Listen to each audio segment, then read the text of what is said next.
السلام علیکم ورحمۃ اللہ وبرکاتہ۔ بسم اللہ والصلاة والسلام علی رسول اللہ، اما بعد۔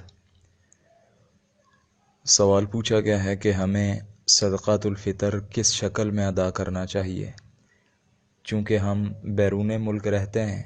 تو کیا ہم فطرانے کی رقم پاکستان بھجوا سکتے ہیں؟ اور اسی طرح اس بات کی وضاحت بھی کر دیں کہ صدقات الفطر کسی کافر کو دیا جا سکتا ہے۔ ماہ رمضان کے روزوں کے اختتام پر عید الفطر کی ادائیگی سے قبل اللہ کے رسول صلی اللہ علیہ وسلم نے ہر آزاد غلام، مرد و عورت، چھوٹے بڑے مسلمان پر 1 صاع کھجور یا 1 صاع جو بطور صدقات الفطر ادا کرنا فرض قرار دیا ہے، جیسا کہ اس بات کی صراحت صحیح بخاری کتاب الزکوٰۃ میں بھی موجود ہے۔ صدقات الفطر ہر اس غلے سے دیا جا سکتا ہے جو انسان بطور خوراک استعمال کرتا ہے، لہٰذا انسان جو جنس بطور خوراک زیادہ استعمال کرتا ہے اس سے وہ صدقات الفطر ادا کرے۔ صدقات الفطر کی مقدار 1 صاع حجازی ہے، جس کا وزن آج کل کے حساب سے تقریباً 2.5 کلو بنتا ہے۔ جہاں تک صدقہ فطر کی نقدی کی صورت میں ادائیگی کے متعلق سوال ہے، بہتر طریقہ تو یہی ہے کہ غلہ کی صورت میں اس کو ادا کیا جائے، لیکن اگر کسی کے پاس صدقہ فطر ادا کرنے کے لیے غلہ موجود نہ ہو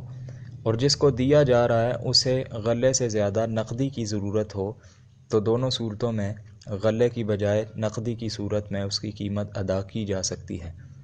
مثلاً اگر کوئی گندم استعمال کرتا ہے تو 2.5 کلو گندم یا پھر اس کے پیسے، اسی طرح اگر کوئی چاول استعمال کرتا ہے تو 2.5 کلو چاول یا اس کی قیمت کو بطور فطرانہ ادا کرے۔ احادیث مبارکہ میں صدقات الفطر کے 2 مقاصد بیان کیے گئے ہیں، جیسا کہ سنن ابو داود کتاب الزکوٰۃ میں یہ حدیث موجود ہے۔ پہلا مقصد یہ ہے کہ روزے کی حالت میں باوجود کوشش کے بتقاضائے بشریت اگر کوئی کمی کوتاہی رہ جائے تو اس کی تلافی کے لیے، اور دوسرا مقصد صدقات الفطر کا یہ ہے کہ اس میں غرباء اور مساکین کی خوراک اور دیگر ضروریات کا انتظام ہے، لہٰذا صدقات الفطر صرف مستحقین غرباء اور مساکین کو ہی دینا چاہیے۔ آپ اپنے ارد گرد پڑوس میں ایسے لوگوں کو تلاش کریں، اگر موجود نہ ہوں تو پھر دوسرے علاقے، شہر یا ملک بھجوانا چاہیے۔ صدقات الفطر کی ادائیگی کے وقت آپ اپنے غریب اور مستحق رشتہ داروں کو ترجیح دیں، کیونکہ اس کا دوہرا اجر ہے۔ رہی یہ بات کہ کیا صدقات الفطر کسی کافر کو دیا جا سکتا ہے یا نہیں، یہ بات تو طے ہے کہ زکوٰۃ کافروں کو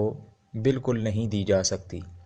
اور نفلی صدقہ کی رقم میں سے غیر مسلموں کی مدد تب جائز ہے جب ان کے اسلام لانے کی امید ہو، یا اسی طرح کسی کافر کے بھوکے مرنے کا اندیشہ ہو تو پھر اس کی جان بچانے کے لیے اس پر نفلی صدقہ کرنا جائز ہے۔ لیکن جو کافر اسلام اور مسلمانوں کے دشمن ہوں اور ہر وقت اس کے خلاف برسر پیکار ہوں تو ان کو نفلی صدقہ بھی نہیں دیا جا سکتا، کیونکہ اس طرح کفر پر ان کی اعانت ہوگی، اور اللہ رب العزت نے قرآن کریم میں سورہ مائدہ میں ارشاد فرمایا کہ وَلَا تَعَاوَنُوا عَلَى الْإِثْمِ وَالْعُدْوَانِ، کہ گناہ اور جو سرکشی والے کام ہیں، ظلم والے، زیادتی والے کام ہیں، ان کے اوپر ایک دوسرے کے ساتھ تعاون نہ کرو۔ لہٰذا جو فرضی زکوٰۃ ہے اس میں سے کسی کافر کو نہیں دیا جا سکتا، اور نفلی صدقات میں سے صرف یا تو اسلام لانے والے یا اسلام کی طرف مائل ہونے والے غیر مسلموں کو، یا پھر کسی کافر کی جان بچانے کے لیے، وگرنہ عام حالت میں نفلی صدقہ بھی غیر مسلموں کو نہیں دیا جا سکتا۔ ھذا ما عندی واللہ اعلم بالصواب، والسلام علیکم ورحمۃ اللہ وبرکاتہ۔